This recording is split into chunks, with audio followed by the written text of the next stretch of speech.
上一期我们在讲单模光纤分类时提到了一个名词，叫光纤的最小弯曲半径。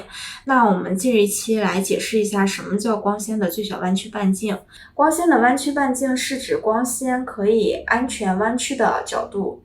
那我们的国际电信联盟电信标准分局也规定了各种光纤的最小弯曲半径的定义。那我们今天以 G652D 光纤为例，那光纤在某圆柱体上松绕100圈后，对于1625纳米光波的损耗增加应该小于 0.1 dB， 满足以上要求的最细的圆柱体的半径，称为该光纤对于1625纳米光波的最小弯曲半径。那这就是我们 G652D 光纤的最小弯曲半径的定义。在安装使用光纤时，我们需要根据不同的环境来选择合适的最小弯曲半径。光纤在盘绕、接续等处理时，其弯曲程度不应该小于其最小弯曲半径，否则会带来比较大的损耗。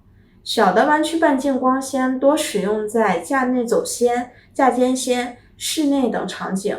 以上就是我们本次光维微课的全部内容，喜欢的朋友可以点击关注哦。